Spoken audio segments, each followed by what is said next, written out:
Teacher Dare. Kumusta mga bata?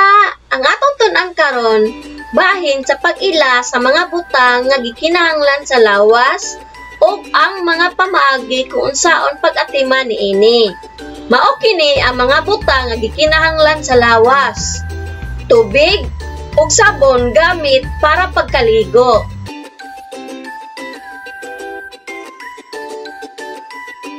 Nail cutter gamit para pamputol sa kuko.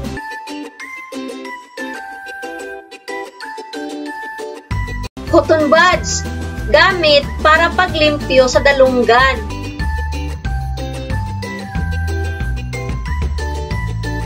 Sudlay gamit para paghapsay sa buhok.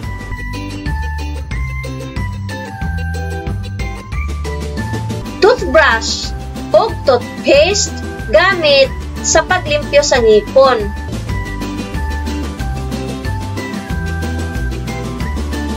Tuwalya gamit sa pagpauga sa basang lawas.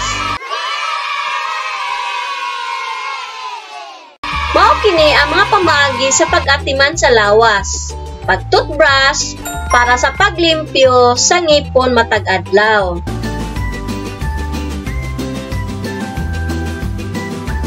Ang sudlay para sa pagsudlay sa buhok aron mahapsay.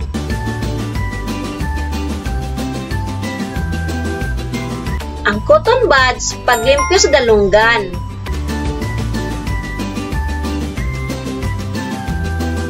Ang nail cutter para sa pagputol sa mga kuko sa kamot ug tiil.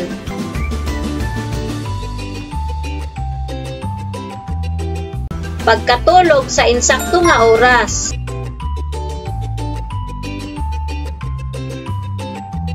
Pagkaligo matag adlaw.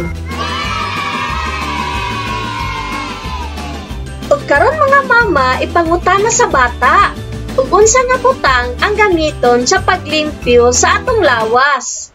I-check kini.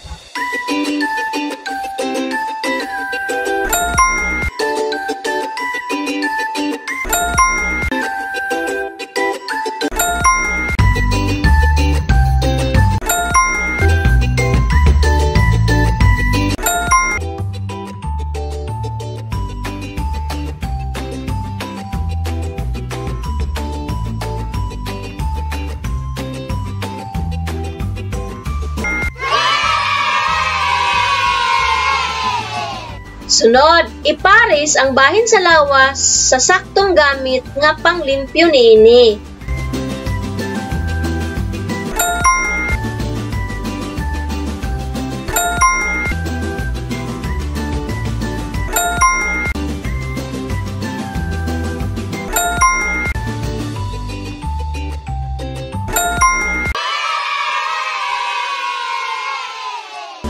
Ug karon mga bata, mao ni inyong performance task.